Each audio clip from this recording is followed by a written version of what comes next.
नमस्कार, कैसे हैं आप सब लोग? मज़ा मा केम छो कसा आहिस?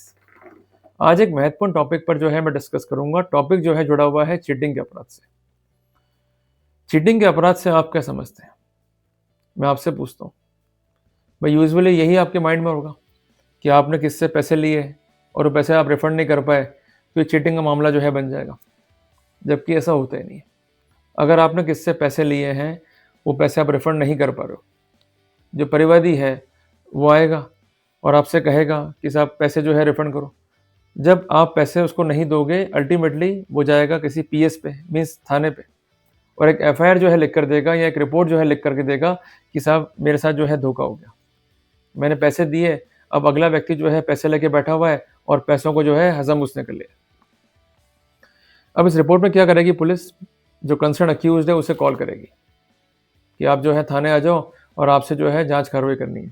भाई सबसे हैरानी की बात ये है कि police could not be a recovery agent, but how they behave as a recovery agent. तो अगर आपको फ़ोन आया है पुलिस का, तो आपको पैनिक नहीं होना है। आपको हर एक बात को जो है रिकॉर्ड करते हुए चलना है। ये आपको मैं इसलिए कह रहा हूँ, basically they will emphasise for the money.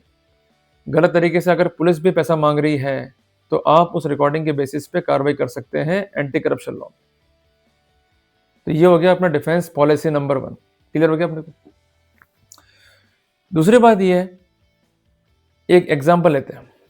बहुत ही सिंपल एग्ज़ाम्पल। आप अपने मित्र के पास में गए।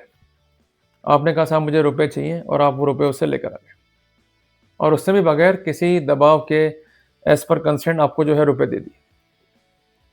आप वो रुपए जो है नहीं लौटा पाए। बेसिकली क्या किया आपने? एक सिविल ब्रीच ऑफ कॉन्ट्रैक्ट। तो ऐसे सिनेरियो में रेमेडी कहाँ लाई करेगी? सिविल कोर्ट में, ना कि आपराधिक कोर्ट में। अगर एफआईआर कटती है तो हम फ़ायदा ले सकते हैं। प्रॉब्लम क्या होती है इन रूटीन कोर्ट्स कि हमें कानून पता ही नहीं होता। Whenever there is a report और FIR we got panic.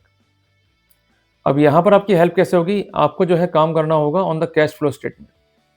Basically as a name implies, cash का फ्लो कैसे होगा? क्लियर है? उस बात का भी हो रहा। अब आपने उधार लिए 20 लाख रुपए, बेसिकली एक लोन है, तो उसकी एंट्री कहाँ जाएगी? In the category of finance. Clear? अब ये पैसा आपने कहाँ लगाया, उसकी फर्दर जो है एंट्री कर दो। जहाँ जहाँ पैसा लगाया वहाँ से पैसा रिकवर हुआ या नहीं हुआ, इस बात का प्रमाण जो है मेंटेन कर लो। क्लियर है बात ये? तो इससे क्या दिखेगा कि जो पैसा गया कंसेंट परिवादी के पास से आपको और आपसे गया फर्दर आगे, इसका बेसिकली एक मोशन था। क्लियर है? एक मोशन में पैसा जो है अटक गया या पैसा जो है डूब गया, तो ऐसे सिनेरियो में जो भी लायबिलिटी आपके कंधों पे आनी चाहिए वो होगी एक सिविल लायबिलिटी, क्योंकि पैसा आपने हज़म नहीं किया है। जो पैसा आपने लिया उसको लगाया बिज़नेस में या किसी ऑपरेशन में, वो अमाउंट जो है डूब गया। क्लियर है? तो वहाँ पर हम लोग जो है बोनाफाइड शो कर सकते हैं। क्लियर हो गया? तो ये तकनीकी बिंदु है, इसका जो है विशेष ध्यान रखिएगा। अब कई बार ऐसा होता है कि आप जो है चला रहे हैं कुछ ऐसी एक्टिविटी जहाँ पर पैसा हम इकट्ठा करते हैं। कई बार ऐसा भी होता है कि इस काम के लिए हम कंपनी जो है बनाते हैं। साथियों एक ऐसा केस जो है सामने आया before honourable MP high court की, एक कंपनी जो है बनाई गई। उसने ऐड दिया कि पैसा इन्वेस्ट करो, पैसा जो है हो जाएगा डबल आपका 5 साल के अंदर-अंदर। लोगों ने पैसा जो है इन्वेस्ट कर दिया। कई बार ऐसा होता है कि कंपनी के अगेंस्ट जो है कुछ लोग बनाते हैं पॉलिसी कि ये कंपनी जो है डूब रही है, पैसा जो है निकाल लो। तो इन्वेस्टर जो है आते हैं कि पैसा जो है रिफंड करो हमारा। अब पैसा लगा हुआ 5 साल के लिए, या गए 2 साल में, 3 साल में, साढ़े 3 साल में। अब कंपनी करे तो क्या करे?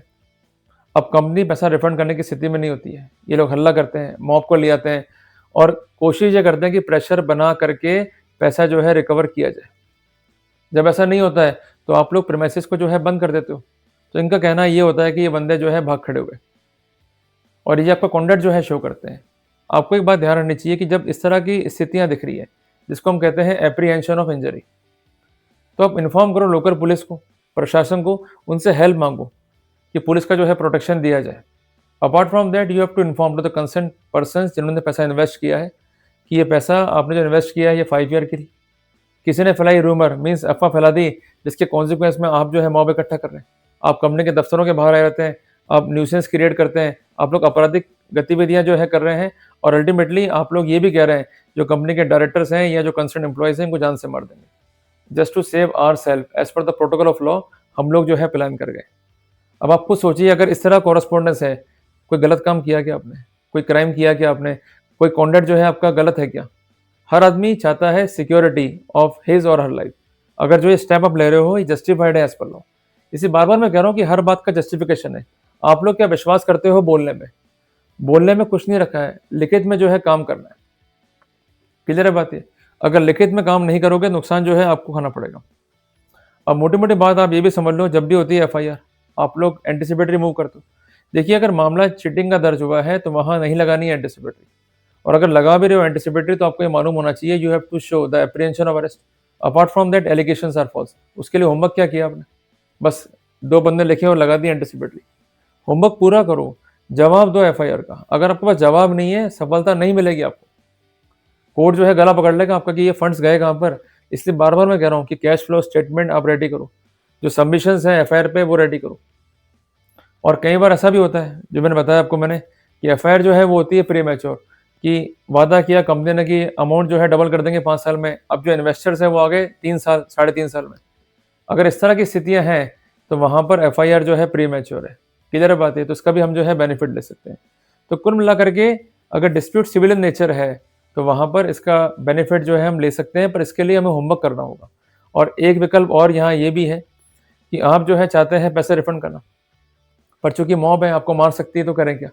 जो नोटिस आप देंगे इन्वेस्टर को उसमें एक बात लिखिएगा कि we are going for the process of liquidation. अगर आप कंसर्न इंस्टीट्यूशन से अपॉइंट करवा लेते हैं लिक्विडेटर को, जो आपके असेट को करता है टेकअप और अल्टीमेटली प्रोसीडिंग करता है इनिशिएट रिगार्डिंग द लिक्विडेशन, जिसके तहत जो कंसर्न असेट है उसको वो डिसॉल्व करेगा और जो फंड्स अवेलेबल होंगे उसका वो करेगा use to discharge the liabilities. Means जो पैसा है वो हो जाएगा distribute among the investor as per the preferences. तो वहां पर क्या दिक्कत आ रही है मुझे बताओ। पर कुल मिला करके जो कानूनी बचाव है, जो कानूनी सहायता है, उसको लेकर के जो एक बड़ी ट्रबल है जेल जाने की या पैनिक होने की, उसको हम अवॉइड कर सकते हैं। लोग क्या कहेंगे इसका हमें कोई कंसर्न नहीं है। There is no place of emotion in the law. हमें चलना पड़ेगा लीगल प्रोटोकॉल के साथ में। क्लियर है? और एक बात ध्यान रखिएगा कि जब भी आप साइन कराएं एमओयू कंसर्न क्लाइंट से जिसके तहत आप ले रहे हैं इन्वेस्टमेंट, तो उसमें ये पैरा जरूर होना चाहिए कि investment is subject to market risk. अगर ये इन्वेस्टमेंट डूब गया आपका सब्जेक्ट टू मार्केट रिस्क तो उसके लिए जिम्मेदारी हमारी नहीं होगी। ऐसा करके भी हम अपने आप को सेव कर सकते हैं। क्लियर है? तो प्रोटोकॉल बहुत सारे हैं, पर उसका क्या फ़ायदा मिलना है क्या नहीं मिलना है ये सब कुछ डिपेंड करता है कि आपका वे ऑफ प्रोसीड क्या है। अगर आपका प्रोसीड प्रॉपर नहीं है, आपका वे प्रॉपर नहीं है, तो आप सक्सेस जो है नहीं ले पाएंगे। तो मैंने आपको डिफेंस के एंगल से इनलाइटन किया अबाउट द सब्जेक्ट। मैं उम्मीद करता हूँ कि मैंने आपको एक महत्वपूर्ण जानकारी दी। जल्दी मिलेंगे एक नए टॉपिक के साथ। टिल देन जय राम जी की।